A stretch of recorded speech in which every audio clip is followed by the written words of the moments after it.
Welcome to Spirits Podcast, a boozy dive into mythology, legends, and folklore. Every week we pour a drink and learn about a new story from around the world. I'm Amanda. And I'm Julia.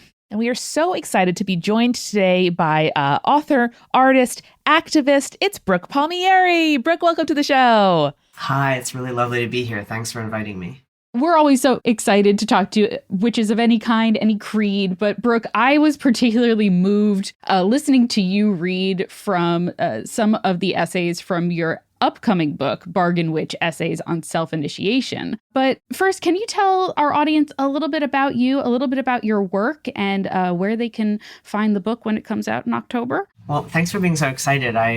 This is a subject near and dear to my heart, so I'm very excited to be with kindred spirits to talk about it. Good pun.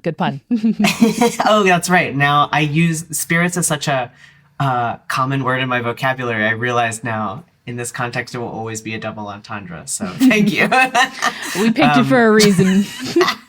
Yeah, very, very elastic word, very versatile word. So first things first, I guess something that comes from the very beginning of the book, that sort of writing the book helped me really clarify even for myself, is that even though love of witches involves a love of fragmented evidence and mystery and just not having all the answers, for me, love of witches is also the greatest continuity of my life. It's something I've just been attracted and frightened of and excited by witches since I was a child. And that led to a very early self-initiation. And so how this book is structured is it's sort of part transsexual spiritual memoir. So what does it mean to be a queer and trans person searching for a definition of the divine that can contain myself and my experiences on the one hand, and then that kind of larger maybe journey, I guess, is filtered through my experience working in an occult bookshop. When I was living in London, I worked in a bookstore called Treadwell's, which was kind of a site of pilgrimage from, as you say, witches of all persuasions. So it involves a little bit of a deep dive into the history of the witch trials and the documents that we use to understand what witchcraft is historically over time. And it's a little bit spiritual memoir, and it's all just filtered through this kind of wacky, bizarre, and really wonderful experience I had working at Treadwell's, surrounded by people who cared about my spiritual well-being, surrounded by people for whom spiritual well-being was a daily practice. And then all of the wild and wonderful and weird people that you meet when you're front of house in a bookshop specializing in books about spells and books about invoking demons and books about the witch trials. I love a retail comedy on top of a spiritual journey, personally. Yeah, and so it lets you also it lets me be playful with with spirituality, which asks really serious questions, but also has a lot of really silly answers and silly manifestations to those questions. You can't take yourself too seriously when you are also making kind of around a minimum wage on peddling these grand philosophies that cut through what it means to be human across time, and concerns that have been a part of human culture for thousands of years. It's on the one hand it's really grandiose, and on the other hand it's really silly, because we're all just part of this little witch economy trying to get by in a world, in an expensive world where the cost of living is rising. Yeah.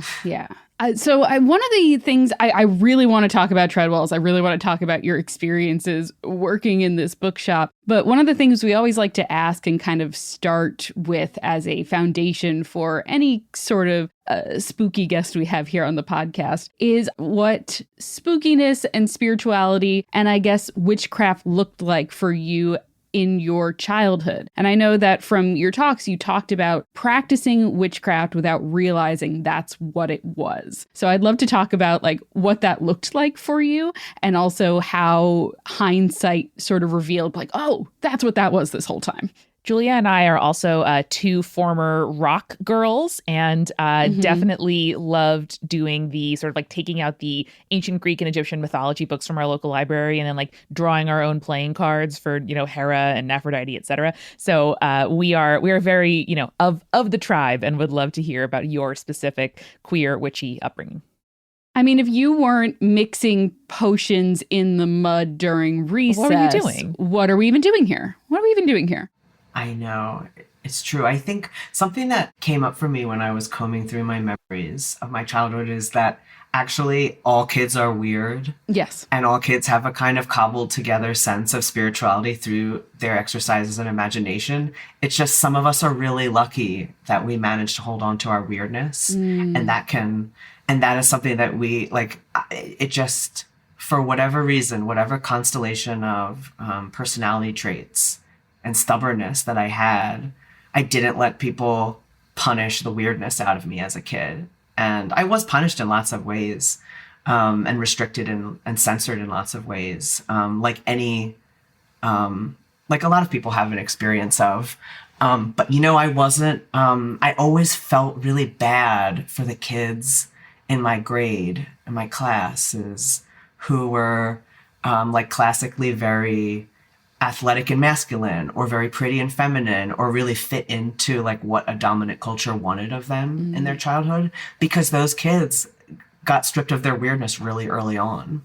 They got like the kids who fit in, that was taken from them, or without even them being aware of it. Whereas I got to just be like a little weirdo who then kind of grew up into like a little witchy pervert, and then like just found, and then because I had that going for me and could cultivate it consistently, whether or not people allowed me to or approved of me doing so, like I always was able to find my people, and find my friends, and then find the countercultures of like music and art and literature that continued to nourish my weird interests. So I think it's something that just like any human being, any soul on earth can have a weird witchy side. And I think that there are just like, I think it's human to gravitate towards mystery. I think it's human to gravitate towards a desire to understand the life beyond what we can observe with our two eyes or with our senses. And I think that kind of leads you to witchcraft. It leads you to appreciate nature and the natural world in a different way. It leads you to grapple with life and death in a different way. I mean, we're all going to die, but the meaning we make out of the lives we live, knowing that, I think is really enhanced and embellished when we're allowed to be weird with it. I look back at my childhood and I think that one of the greatest gifts of the life that I have is that I was a trans child. And so I instinctively, even if I didn't have the words for it, I instinctively resisted the dominant culture that was everywhere I went and that was sort of forced upon me. I just knew it wasn't for me instinctively. And so that gift of being different, and people are different in all kinds of, in all kinds of ways. It's not simply a trans narrative, but for me, it is my transness and it is my queerness, and my interest in dyke cultures. And like, I just knew that what I was seeing around me wasn't for me. And what kind of appealed to me is that very early on in my Catholic context, there was just this omnipresent language of the devil and of sin. And that was sort of the first grammar of my difference that I had to describe what was going on for me. But very quickly, Satan and the devil turned into a much wider world of mythology and pagan deities. So I was really lucky that I had that language to get out and to imagine a different world for myself and imagine a different trajectory for my life. I didn't grow up with a lot of art or culture around me. I grew up in a very working class environment.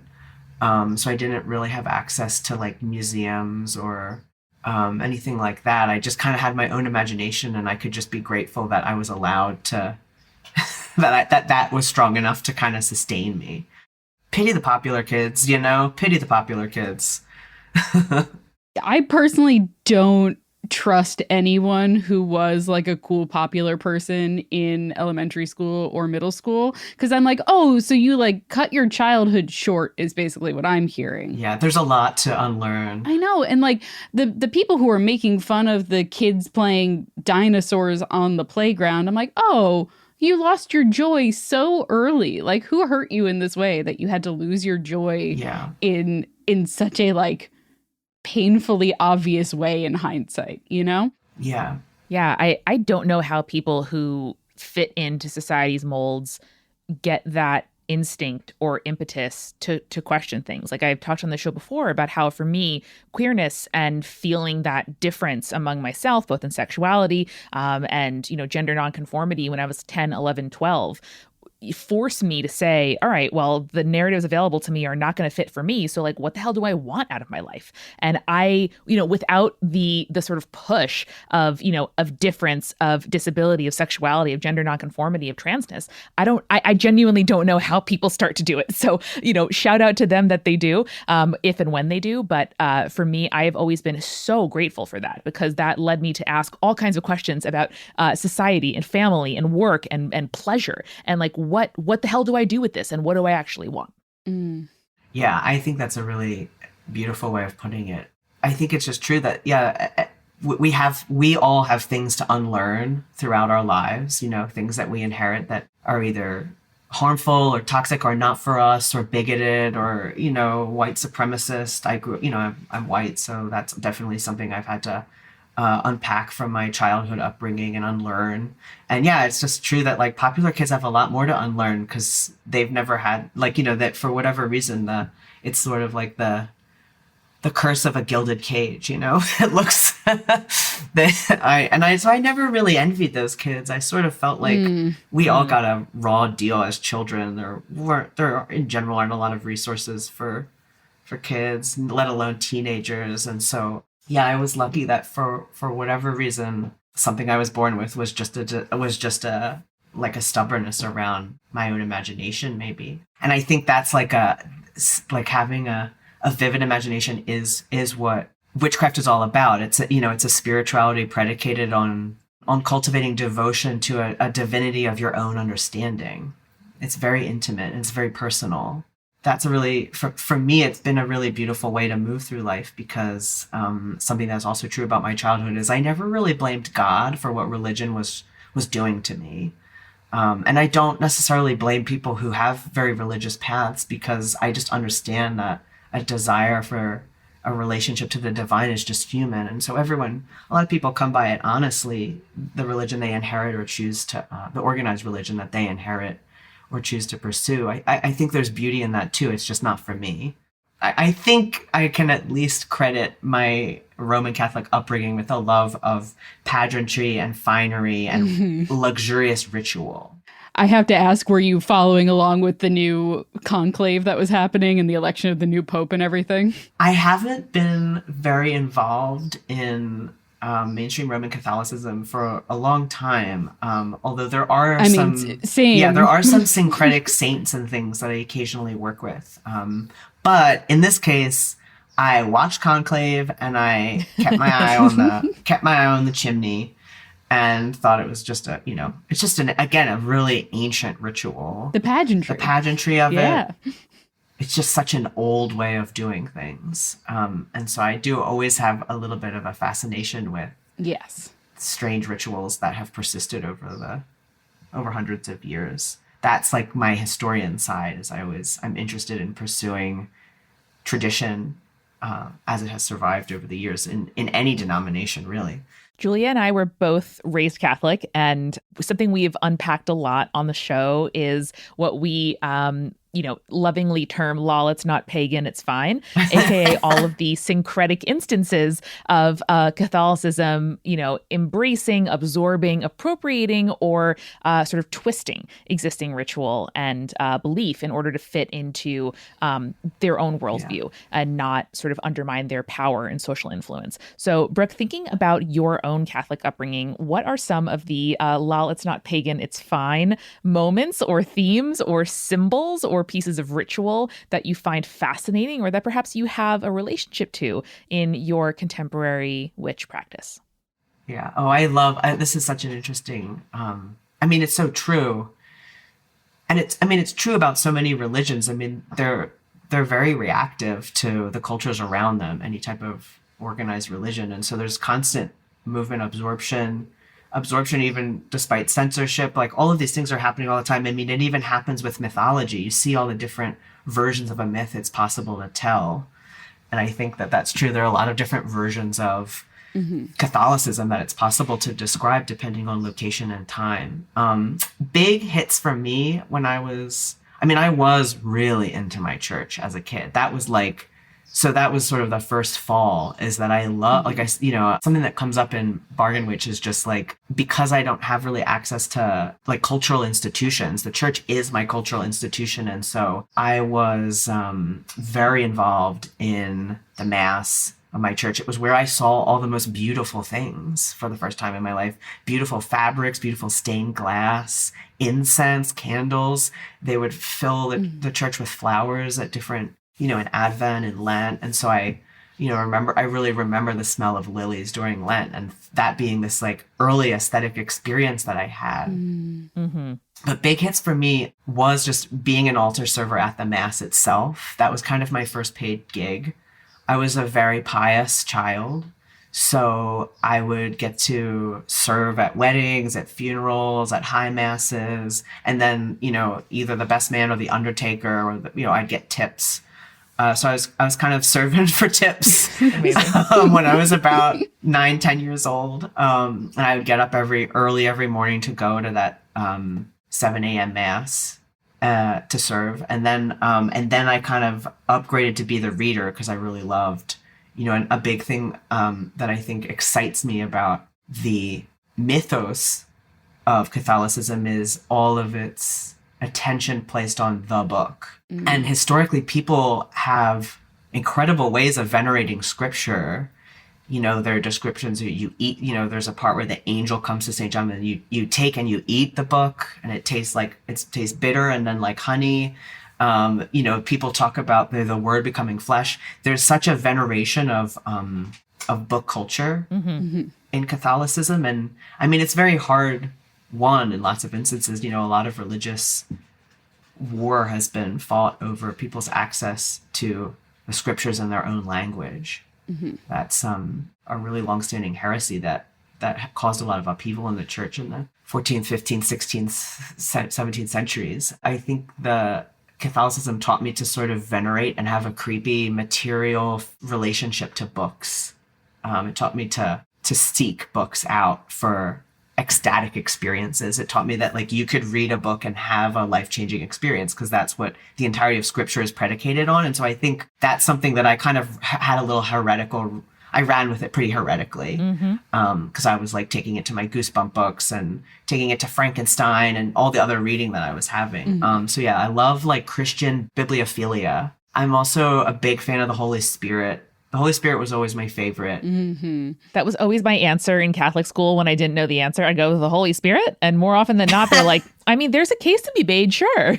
So the confirmation initiation ritual I took so seriously, because I really wanted to be initiated into the church. Again, these are all just like what I wanted from this particular institution. It kind of couldn't give me the fullest version of. I would have to seek that elsewhere later in life. But, there is a book that when I worked at Treadwell's that came across my desk, and it was called like Things I Wish My Magus Had Taught Me. And the first lesson was the first coven you get initiated in isn't going to be the last. People move through. And I thought, oh, that makes sense of my Catholic upbringing. It was the first, but it wasn't the last spiritual group that I would be initiated in. It just taught me a lot about my tastes. So yeah, confirmation was a very important ritual. The idea that you get anointed and you're reenacting an experience in which the apostles were visited upon with tongues of fire and made to speak in all these different languages. I thought that I really wanted that to happen. You were like, give me the tongues, baby, give me the tongues. I was like, give me those tongues of flame. I mean, there's also a little bit of eroticism, right? Or a lot of eroticism, like wanting to be consumed, transformed, sublimated. I completely get it. It felt like a more appropriate eroticism for me, who had no interest in like the kids around me. My erotic energy didn't have anywhere to go but love of God. It felt like the most intense thing that you could. I wanted to feel. I've always wanted to feel as intensely as I can. I think that's what life is about, and so that also felt like the only environment where that was even a possibility. Well, don't worry, Brooke. I will save crushedvelvet.net for the end of this conversation, but just let you know that's coming at some point. Oh, gosh. Yeah. My big reveal. Incredible. Okay. All right. I mean, I wrote it, so I have to talk about it, I guess. We'll get to it. You gave me a jump scare listening to that chapter being read. We'll talk about it. But first, before we get to that, how about we go grab a refill? Hey, it's Julia, and welcome to The Refill. Let's thank, of course, our patrons. Thank you so much to our supporting producer level patrons, like Alicia, Ann, Hannah, Lily, Matthew, Rico, like Scott, Will, and and of course, our legend level patrons. Audra, Bex, Chibi Yokai, Michael, Morgan H., Captain Jonathan Malachi Cosmos, Sarah, and Beam Me Up Scotty. And hey, you too could join our Patreon by going to patreon.com/spiritspodcast, where you can get cool rewards like ad-free episodes, recipe cards for every single gosh darn episode, bonus Urban Legends episodes, and even quarterly tarot readings that happen to coincide with the solstices and the equinoxes. I just released the June summer solstice tarot reading, and I had a lot of fun doing it. Spoiler alert. Things are looking good for the summer. So check that out. That is patreon.com/spiritspodcast. I also want to tell you a little bit about another show here at Multitude, Tiny Matters. Listen, science shapes every part of our lives, but so much of its influence is overlooked or buried in the past. Tiny Matters is an award-winning podcast about tiny things, from molecules to microbes, that have a big and often surprising impact on society. From deadly diseases to forensic toxicology to the search for extraterrestrial life, hosts and former scientists Sam Jones and Deboki Chakravarty embrace the awe and messiness of science and its place in history and today, and how it could impact our world's future. Tiny Matters is brought to you by the American Chemical Society, a nonprofit scientific organization based in Washington, D.C., and is a part of Multitude. So new episodes every Wednesday wherever you get your podcasts. Check it out. We're also sponsored this week by a company that we love here at Multitude, and that is bookshop.org.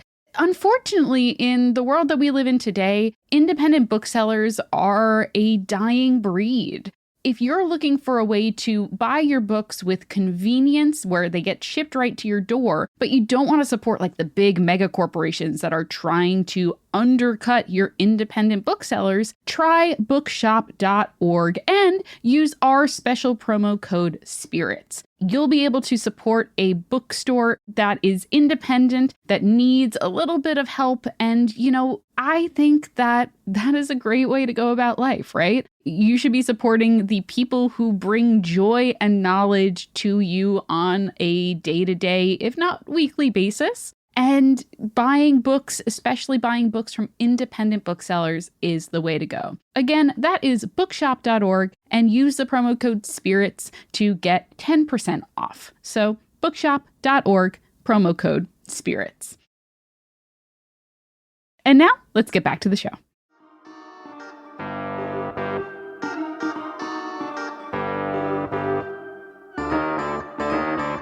We are back, and Brooke, I think this is a great opportunity to transition into what were your experiences at Treadwell's?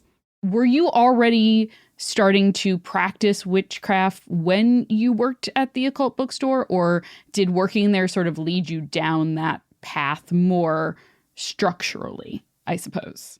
I was already doing it before I worked at the bookstore. I was already engaged in, following the lunar cycle, spell work, rituals, tarot, divination. Mm-hmm. It was all a part of my life, as was the bookshop itself. It was a really important place for me in terms of community. Like, I spent a lot of time at Treadwell's before I worked there, going to lectures. I was, I had friends who I would meet at the bookshop in order to attend lectures together. Mm-hmm. And so it was a really important part of my life in London and my intellectual life, my sense of community. When people have certain expectations going into a occult bookshop, they are almost looking for I guess, a performance in some way. What was that like for you as the person sort of working retail? Yeah, absolutely. My way of thinking of it is that everyone who walked through the door wanted to have a transformative spiritual experience. And for a lot of reasons, meeting someone where they are with that expectation is a lot of work. And I mean, I think there's a magic to all forms of retail. It's like any retail, the people who undertake that work need to be paid more than they are, because people just bring, like I said, you meet people where they are, which means they may be in distress, they may be going through a breakup, they may be actually on top of the world and wanting to celebrate. You just like having to suss out what is going on, what someone's mentality that they're bringing to you is just a part of the kind of light psychology of greeting people as they walk into your shop. And yeah, as I said, when it is based around questions of spirituality, questions of divinity, questions of like, what does it mean to have ecstatic communion with the universe? And then also, what does it mean to do all of that outside organized religion in a kind of DIY spiritual practice that is often and has been for centuries maligned? You know, witches, I know in pop culture there's such an amazing body of charismatic, sexy pop cultural witches. And the reality of the longer trajectory that we're working against historically is one of incredible persecution and delusion even. And so people brought all of that to me on a daily basis when I was working at Treadwell's. There were people who came in who thought we were doing the work of the devil and were really distressed by that. There were people who came in and tried to shoplift to destroy books that they thought were harmful. There were people who came in because they were heartsick and like wanted me to do a spell to bring back the person who they had broken up with. And it was amazing that I could kind of oscillate between like the two realities of selling books, which is like books are magic and they're transformative. And to me, they're lifesavers. So I can like absolutely work with books to give people a heightened experience of what's possible in life. I could absolutely prescribe books to provide comfort, to provide companionship.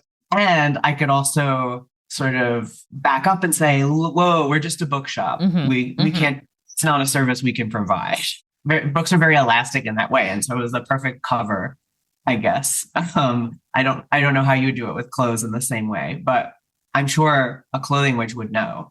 Part of the fun of writing Bargain Witch was like, I could sort of look back at my experiences, both as a private individual, solitary practitioner of witchcraft, and I could look at what I saw kind of unfold before me while I was working at the bookshop as the sort of like wider witch economy. Like, who are all the people who actually make a really gentle and honest living as witches, whether they're providing healing or divination, or in my case, selling books or making, drying out herbs and selling them as an apothecary. You know, there are so many people in the world who actually, I think, make kind of an honest buck that way. Because you really can't promise spiritual fulfillment and you can't promise instant results. But I do believe that when you ask of someone to spend time like alone by candlelight, focusing on what they think God can be, like there is a transformation and a change there. You know, me and the rest of the witch economy kind of like get by in this way. And then the other kind of perspective that I got to see while I was working at the shop was just like how many different people long for a spiritual, long to nourish their spirituality. And that, I mean, it really made me believe like that is just an inherent part of being human, is there's just this reaching beyond. And it's beautiful. And it's one of the oldest things that I think like we have, that we know about humanity. Like a lot of the oldest writing that survives on cave walls, or on bones of oxes, like they depict, like we think the, phases of the moon. We have just like long documented instances of people looking to the sky and trying to make sense of it. People trying to make sense of death and its inevitability. People were bringing that like very heightened stakes to me all the time. And I loved it. I mean, I don't know that I could work in any other environment, but at the same time, the end of the day, I was real tired, As all retail workers are very familiar with. Yeah. Now, I vaguely remember from listening to some of your talks about Bargain Witch, you mentioned something about spooky experiences in the bookshop. Was there a particular one that stood out to you in terms of, obviously I want people to go buy the book. However, is there one that you can kind of tease us with as something maybe a little supernatural that might have happened to you while you were working there? Maybe the spookiest thing is that throughout my time there, I always felt an incredible sense of benevolence and protection.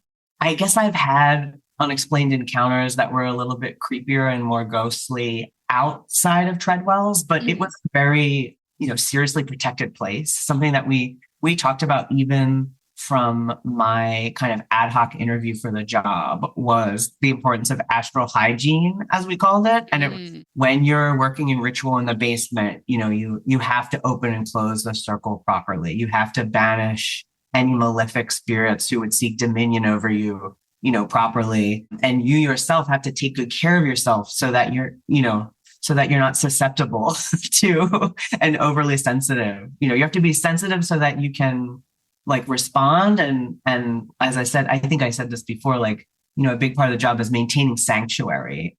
We would have people coming in who would get fixated on myself or another employee and say, I have dreams about you all the time.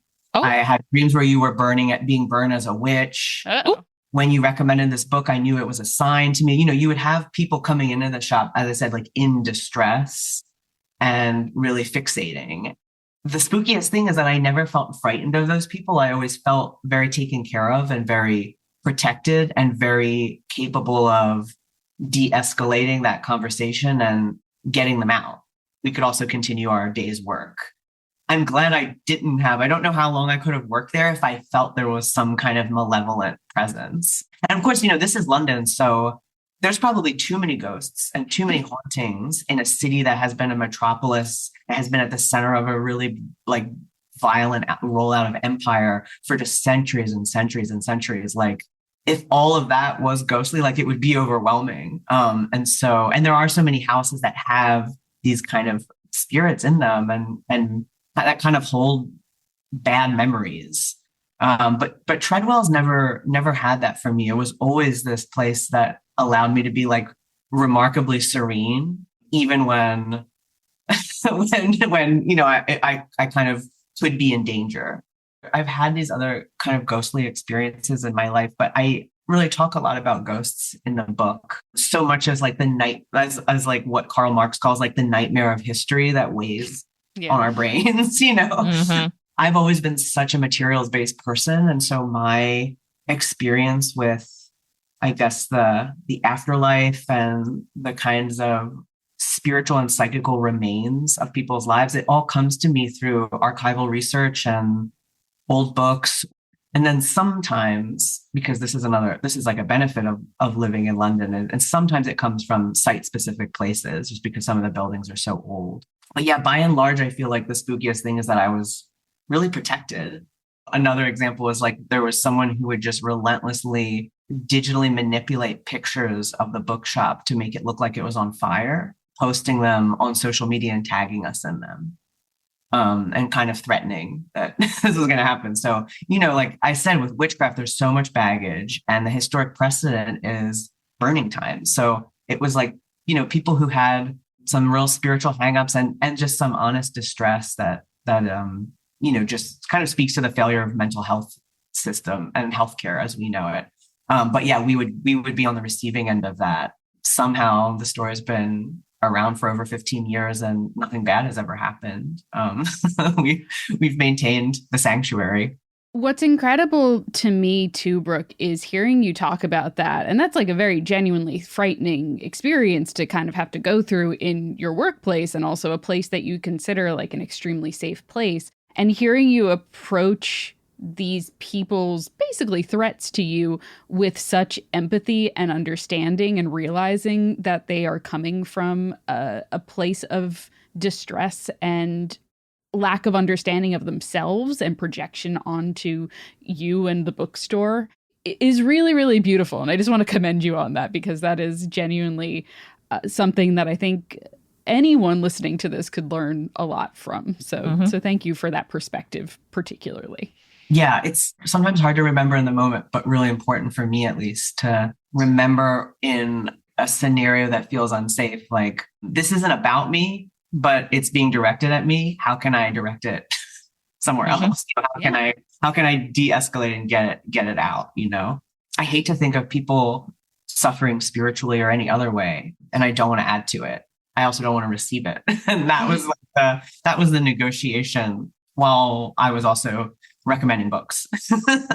Now, Brooke, I have to ask, because in getting myself prepared for this interview and looking into your work and hearing you speak, there was a particular talk that you did where you were speaking a little bit about sort of your, I would say, like, queer witchy origins and your queer witchy beginnings. So I do have to ask you to talk on crushedvelvet.net. I warned you that it was coming, so.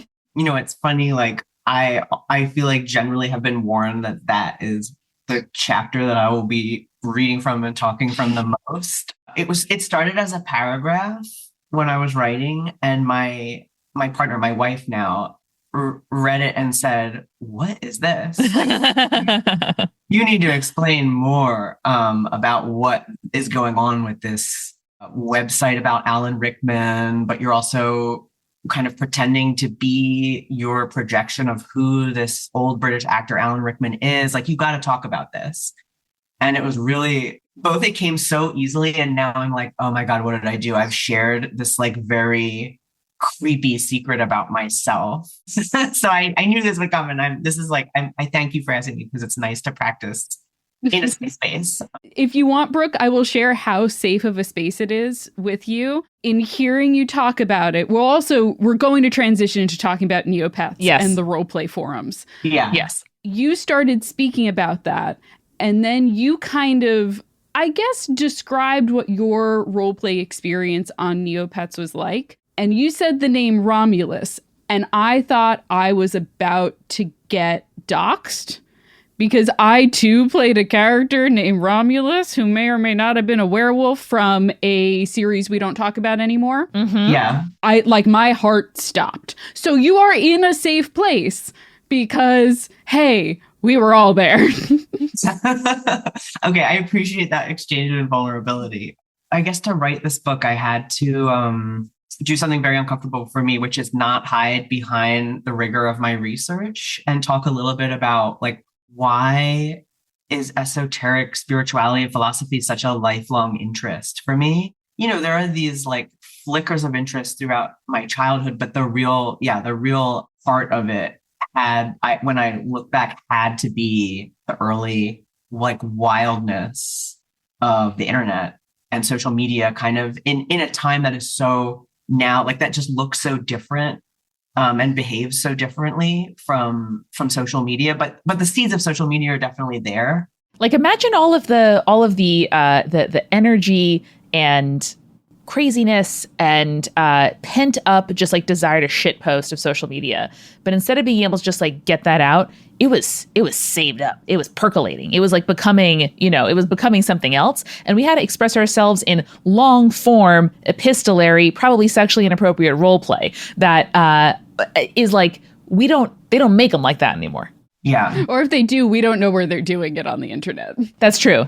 Yeah. Yeah, there's this interesting contradiction, which is like my parents were very strict with me. And even looking back, I see a lot of that strictness as relating to my gender nonconformity in lots of interesting ways. Where they kind of couldn't have any type of say or control was like the reading I was doing, and then the kind of explosion of like America Online. Mm-hmm. Yeah, it's interesting what you say about like the kind of difference between the internet then and now. It's just like things still were really clunky and took time. So just like even getting connected to the internet like took a couple minutes, and like kept the phone line occupied, so you couldn't make phone calls at the same time as you were on the internet. And then a lot of the work that you and we had to do, it was really long form writing. It was really verbose. Mm-hmm. It wasn't like an internet of images in the way that social media has really moved toward images, and especially moving images. It was like you had to kind of say it all with words. And everyone was worried and warning that like when you were speaking to someone online, it was going to be an old man who was trying to lure you and take advantage of you. And I was like ostensibly like a 13-year-old girl at an all-girl Catholic school pretending to be a 58-year-old man. Mm-hmm. And the number of people I've spoken to who like portray themselves in all different kinds of ways. So, you know, it's actually like my experience is not common. Hence, even just the fantasy series, the magical fantasy series that we no longer name was really definitive to my life at this point. And the wait between a new book coming out, like that's what we were all doing. We were all just waiting for this new book to come out. And in that wait, there was just like a burst of really, really filthy creativity. It was like all fan fiction. It was all smut. And if you weren't writing smut fan fiction, you're in like a kind of RPG doing like writing it out live with people, or you were doing both or a mixture of the two. But yeah, this kind of narrative form of describing my desires and my ideal self was what led me to get much deeper into magic. Because again and again, what I kept like, even though I was describing sex scenes, I wanted it to be like dark and goth and, you know, like kind of aligned to the like Nine Inch Nails songs of like industrial goth that I was really listening to at the time and downloading illegally on Napster and LimeWire. There were a couple of really robust things about the early internet. One of them was like the world of witches. Actually, there's one of my favorite episodes of Buffy the Vampire Slayer is called I, Robot, You, Jane. And it's about like a demon that gets online that reincarnates into a computer. But one of the like moments in it, there's like a character, Miss Calendar, who's like, oh, we're called techno-pagans. That was really true of that time period. So I actually had really high class resources for learning about alchemy, hermeticism, and and a lot of those websites still exist. And then like the world of paganism, and it was just a way to learn about those things without having, because I couldn't go anywhere. I couldn't afford to go anywhere. I didn't have my license. There was really nothing outside of the internet for me. And I remember thinking like, I just get to be a little freak here and bide my time until I have some agency to go out in the world. I'm being very like demure about this. And I love that because I do want people to go and buy the book and read the chapter because it is enthralling in the best possible way. But I do really like this as a through line for, hey, not only did this help me like kind of deal with some gender stuff and some sexuality stuff that I might not have been able to otherwise. And I think that's true of a lot of people who kind of grew up on the early internet, for better or for worse. But the fact that it also led you down your witchy path is kind of this beautiful metaphor for, I don't know, growing up in the early internet and finding out ways that we could be different in ways that we couldn't explore in our hometowns within our like small insulated communities, right? And in the bodies we were born into, which for a lot of us, you know, holds us back from imagination of self and also how others perceive us. Like saying to somebody, my gender ambiguous, you know, pen name assumes that I am somebody worth talking to who you're able to meet on terms of who I am, what my interests are, what my ideas are, and not the body I'm presenting. In my case, and this is true for my life still, any kind of digital culture has always been just like incredibly complementary to what's happening in my walking life, you know, the digital is physical, but it just in a different way. It's kind of it's really its own realm. But for me, it's always worked best when it's like, let me learn how to pursue things in my day-to-day life more rapidly. So I guess the way that this chapter about just like the years in my life where I was kind of trying to use my dissociative abilities as a superpower to also role play and imagine myself in other realities, other bodies. Everything I was describing about myself then, I kind of went on to pursue in my life. Like I dedicated my life to books and libraries and even though we were describing sex, a lot of the backdrop of it, the really crucial backdrop was like, it was always happening in libraries, It's like, yeah, but where? Surrounded by knowledge, a little bit private, a little bit public. Ooh, a little sexy, some shelves there. And all the research I was doing, like I would really painstakingly describe like what these books look like, how they were bound, what were their titles, where were they published. And I was like kind of using that, channeling that into like the erotics of a situation that I had not experienced as like a dorky virgin, a totally age appropriate virgin. Like, yeah, I then could like sort of run with that imagination later on. And I did end up going to libraries that fit that description. And I did end up reading those books. And then I did end up like working in a bookstore where those books were sold, and I could speak to how they had changed my life, both through reading them and in the abstract of even just describing them and having them around me. So like my internet reality became increasingly real and increasingly vivid and material. That's a little bit about why that chapter is there as well. Being trans on the internet in the year 2001. And honestly, I had forgotten a lot about that part of my life, or just like wouldn't really think about it except through writing this book. But also the thing that really brought it all up for me was through the bureaucracy of getting healthcare initially, because I answer all these questions, about my relationship to the gender I was trying to live as in the world. I had to answer a lot of questions about like my gender perceived as birth and how I'd gone against that to kind of get my gender dysphoria diagnosis. And I was like, oh, actually, I know how to write about this. Actually, this is like my earliest, most prolific body of writing. And then we're handing in, and like in my application, I even like wrote out about like alchemy. And I remember like this, like the therapist who looked at it was like, wow, this was really eloquent. You're like, thanks, it's my job. And I was like, oh, thank you. And then I was like, made a call on there. If anyone needs a copy of my answers to fill out their form, like, there you go. There it is. There it is. Such a wonderful chance to get to chat with you today. I am so excited to sit down and get a chance to read Bargain Witch essays in self-initiation. For the people at home, where can they pick up the book and where can they find more of your work? If you look through bookshop.org, that's the best place to order that book. And the press that is putting it out is called Dopamine Books.